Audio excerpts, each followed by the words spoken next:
Hello, I'm Dr. Valentin Voroshilov.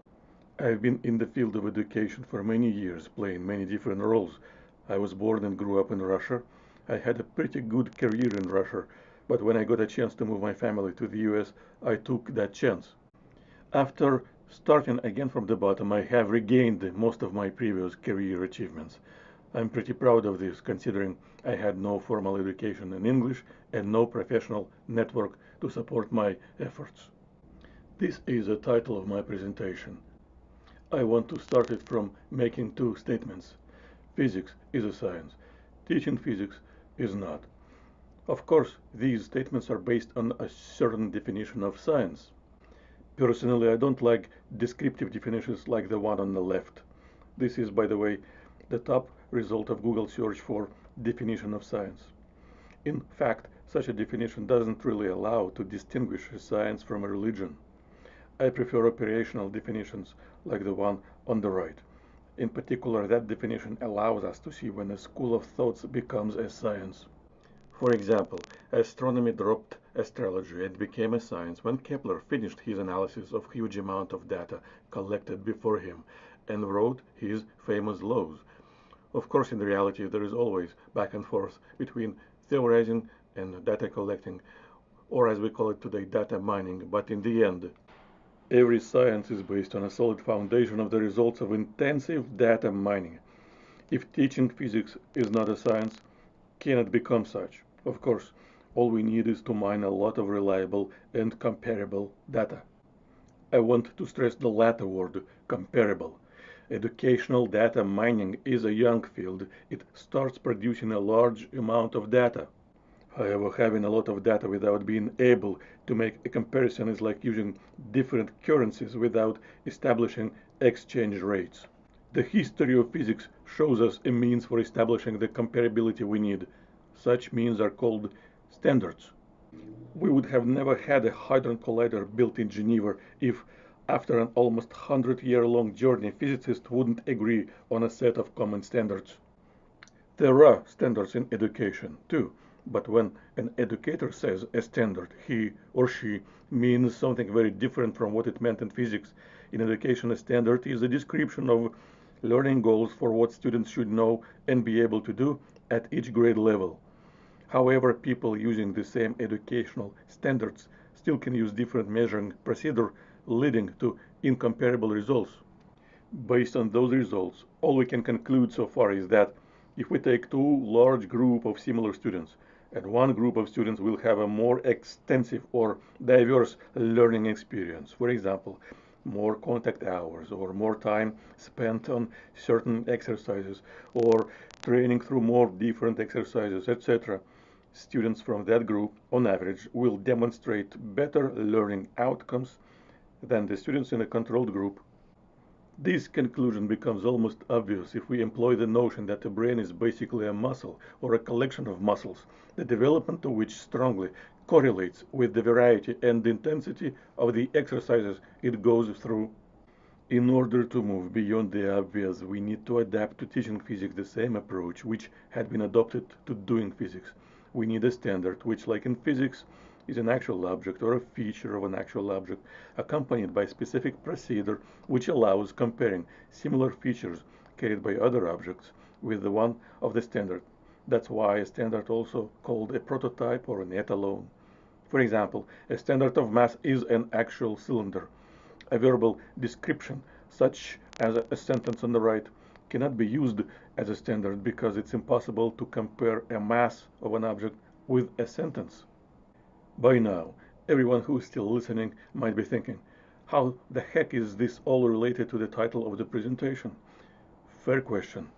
I divide my presentation into two parts. The first part, the practical one, is almost done, and its goal is to demonstrate in practice such essential elements of professional designing as goal making and collaboration seeking.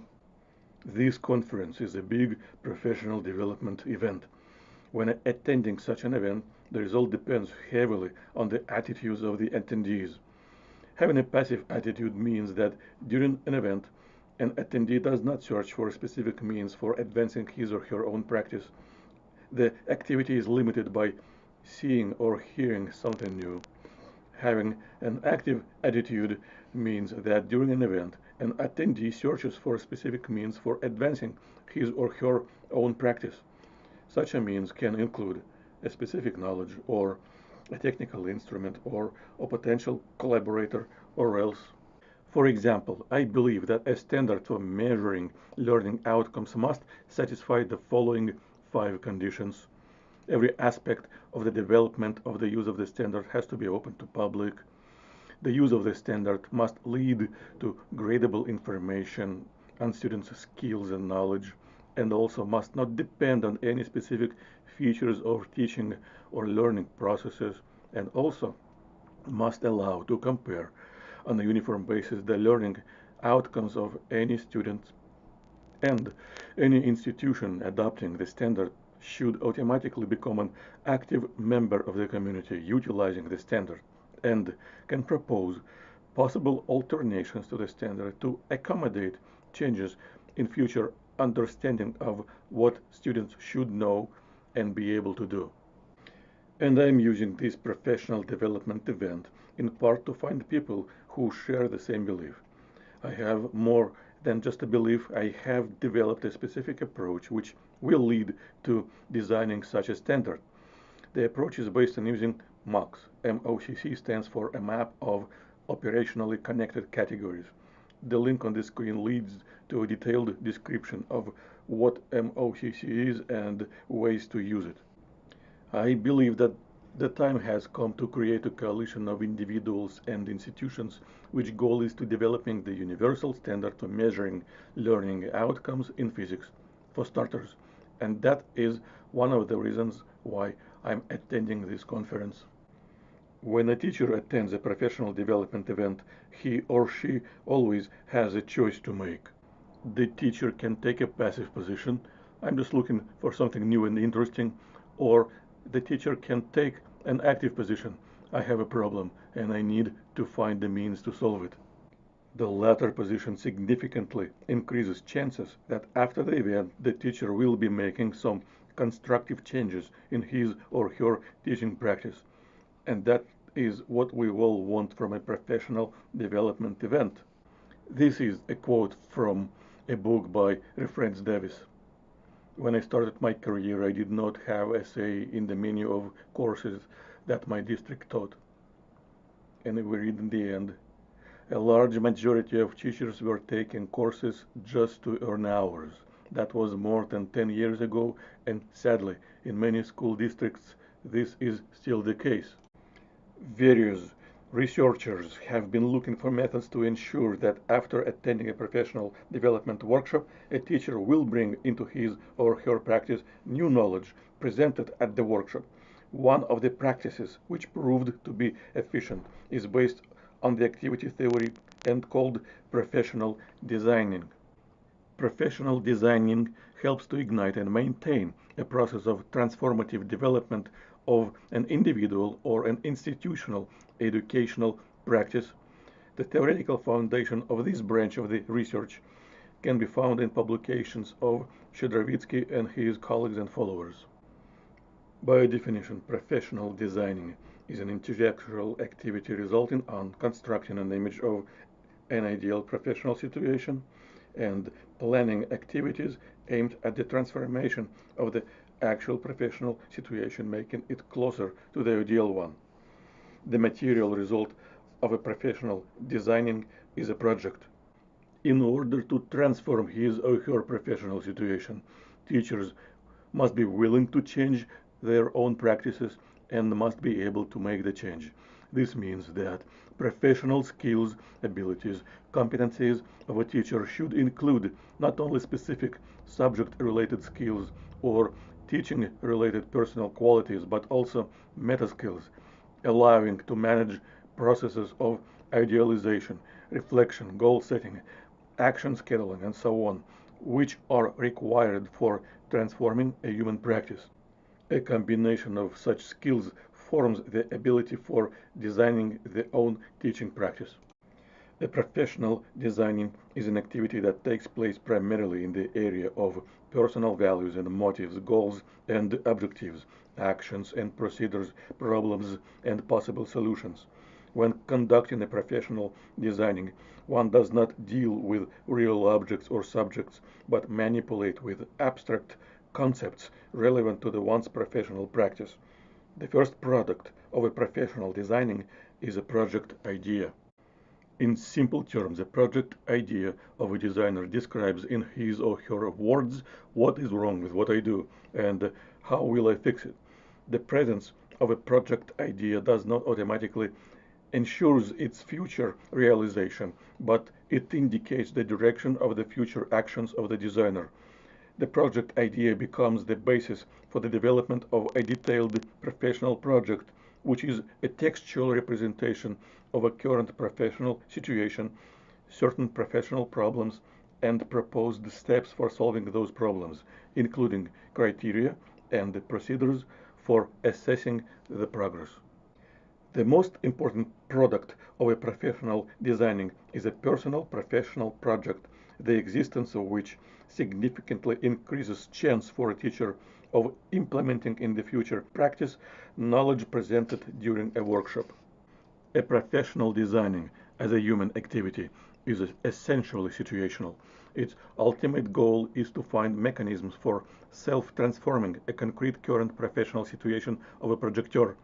A projecteur never works alone. There are always active or potential collaborators or competitors.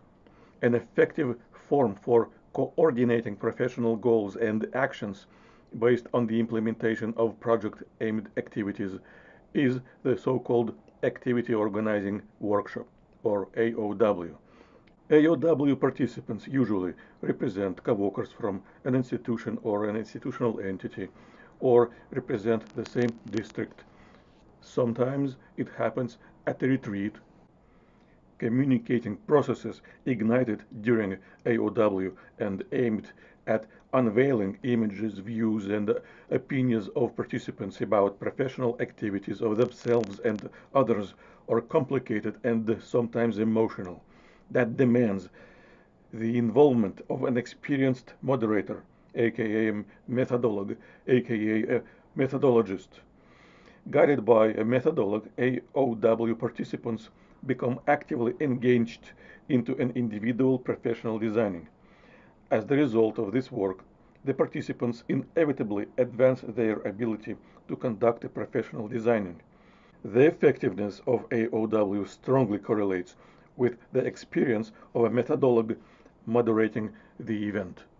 It is very important for the success of the whole event that participants would be willing to openly discuss their teaching experience, including such personal and usually internal matters as their values, moral limits, beliefs, life expectations, professional aptitudes, goals, and actions.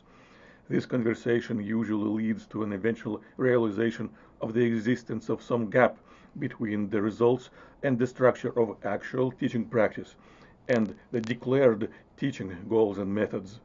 When the existence of this gap is clearly presented to a participant, the so-called problematic situation has been reached. All precedents of AOW demonstrate that when teachers are immersed into a professional designing, it positively affects their teaching practice in general and an ability to self-improve their teaching practice in particular. The conclusions on the effectiveness of the project-oriented methods of organizing teacher professional growth were made on the basis of individual interviews, surveys, and reflective feedback from teachers, and observation of teachers' activities during events and while teaching students before and after events. Thank you for your time.